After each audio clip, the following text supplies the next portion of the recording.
നമസ്കാരം, സിബി മുളനിക്കാടാണ്. സി കമ്പനിയുടെ മറ്റൊരു വീഡിയോയിലേക്ക് എല്ലാവർക്കും സ്വാഗതം. കൊട്ടാരക്കര ഏരിയയിൽ നിന്നും ബസ്സിന് കൊടുത്തുവിട്ടൊരു പാക്കേജാണ്. ഒരു ബോക്സ് പോലെ പൊതിഞ്ഞ്, കാരണം അവരിത് സ്ഥിരമായിട്ട് പൊതിയുന്ന ആളുകളൊന്നുമല്ല. ഇതിൽ 4 ട്രാവൻകൂർ നാണയങ്ങളാണ്. അവരുടെ ഗ്രാൻഡ് ഫാദറിൻ്റെ കാലത്ത് കളക്ട് ചെയ്ത് വെച്ചിരുന്ന 4 ട്രാവൻകൂർ നാണയങ്ങൾ.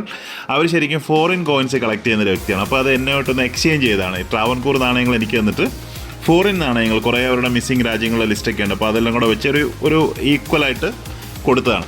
അപ്പോൾ അത് നിങ്ങൾക്ക് വേണ്ടി ഇത് പരിചയപ്പെടുത്തി തരാം. ഒന്ന് പാഴ്സൽ ചെയ്ത് ബസ്സിൽ കൊടുത്തുകൂടാമെന്ന് ചോദിച്ചപ്പോൾ അവരൊരു വലിയ ബോക്സിലൊക്കെ ആക്കി 4 നാണയങ്ങളാണ്. പക്ഷേ അവരുടെ കുഴപ്പമില്ല. അത് എങ്ങനെയാണ് പാക്ക് ചെയ്യേണ്ടതെന്ന് സ്ഥിരമായിട്ട് പാക്ക് ചെയ്യുന്ന ആളുകളല്ലല്ലോ. എന്തായാലും നല്ല സേഫായിട്ട് സാധനം എൻ്റെ കയ്യിൽ കിട്ടി. 4 വ്യത്യസ്തങ്ങളായിട്ടുള്ള ഡേറ്റിൽ വരുന്ന ട്രാവൻകൂർ നാണയങ്ങളാണ്. മലയാളം ഡേറ്റുകളാണ് 1103, 1106, 1112, പിന്നെ 1087. ഇങ്ങനെ 4 ഡിഫറെൻറ്റ് ട്രാവൻകൂർ നാണയങ്ങളാണ്. അത്യാവശ്യം നല്ല കണ്ടീഷനുള്ള ട്രാവൻകൂർ നാണയങ്ങളാണ്. അപ്പോൾ നമ്മൾ ആദ്യത്തെ നാണയം ഒന്ന് പരിചയപ്പെടുകയാണ്. ഈ ഒരു നാണയം ശ്രീമൂലം തിരുനാൾ രാമവർമ്മ മഹാരാജാവിൻ്റെ കാലത്ത് ഉപയോഗിച്ചുകൊണ്ടിരുന്നതാണ്. ഇതിലെ ഇയർ നിങ്ങൾക്ക് കാണാം 1087. ഇത് മലയാളം ഇയറാണ്. 1087 എന്നുള്ള മലയാളം ഇയറിൽ ഉപയോഗിച്ചുകൊണ്ടിരുന്ന നാണയമാണ്. പണം നാണയങ്ങളൊക്കെ തന്നെ 1.5 ഗ്രാം ആയിരിക്കും നോർമലി വെയിറ്റ്. 1.5 ഗ്രാമിൽ കുറവോ 1.5 ഗ്രാം അടുപ്പിച്ചായിരിക്കും വെയിറ്റ്. 1.5 സെൻറ്റിമീറ്റർ ആയിരിക്കും അതിൻ്റെ ആ ഒരു ടോട്ടൽ സർക്കിൾ എന്ന് പറയുന്നത്. 1.5 സെൻറ്റിമീറ്റർ ആയിരിക്കും അതിൻ്റെ സൈസ് എന്ന് പറയുന്നത്. ഇനി അടുത്ത നാണയത്തിലേക്ക് നമുക്ക് കിടക്കാം. അടുത്ത നാണയം എന്ന് പറയുന്നത് റീജൻസി പീരീഡിൽ റാണി സേതു ലക്ഷ്മിബായി തമ്പുരാട്ടിയുടെ കാലത്ത് ഉപയോഗിച്ചിരുന്ന നാണയമാണ്. റീജൻസി പീരീഡാണ്. ആ ഒരു കാലഘട്ടത്തിൽ ഉപയോഗിച്ചിരുന്നതാണ് ഈ 2 നാണയങ്ങൾ നിങ്ങൾ കാണുന്നത്. ഈ 2 നാണയങ്ങൾ ഒന്ന് 1103 ആണ്, ഒന്ന് 1106 ആണ്.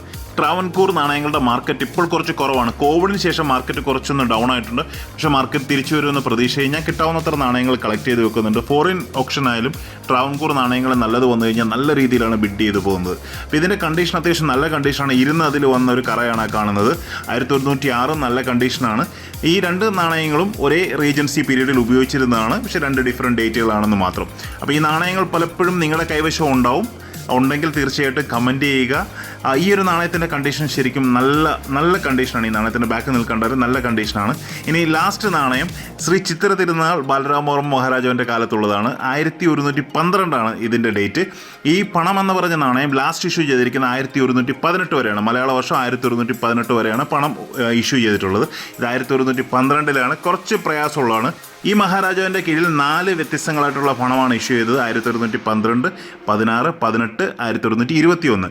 ഈ 1112ഉം 21 കിട്ടാൻ കുറച്ച് പ്രയാസമാണ്. അപ്പോൾ ഇന്ന് കിട്ടിയ കുറച്ച് നാണയങ്ങൾ നിങ്ങളെ ഒന്ന് കാണിച്ചു എന്ന് മാത്രം നിങ്ങളുടെ കയ്യിലുണ്ടാവും. തീർച്ചയായിട്ടും വീഡിയോ കാണുന്ന ആളുകളൊന്ന് ലൈക്ക് ചെയ്യാൻ ശ്രമിക്കുക, കമൻറ്റ് ചെയ്യാൻ ശ്രമിക്കുക. ഞാൻ സാധാരണ പറയുന്നതല്ല എങ്കിലും ഞാൻ ഇതിൽ പറയുകയാണ്, ഒന്ന് ശ്രമിക്കുക. പിന്നെ കുറച്ച് ബാങ്ക് നോട്ടുകൾ ഇന്ന് കിട്ടിയിരുന്നു. ഇത് കുറച്ച് ഓക്കുപ്പേഷനും അതുപോലെയൊക്കെയുള്ള കുറച്ച് മിലിറ്ററി ഇഷ്യൂസും ഒക്കെയാണ്. ഇതിൻ്റെ ഒരു വീഡിയോ പറ്റി ഞാൻ ചെയ്യാം. വീഡിയോ കണ്ട എല്ലാവർക്കും ഒരുപാട് നന്ദി. Keep watching. Thank you very much.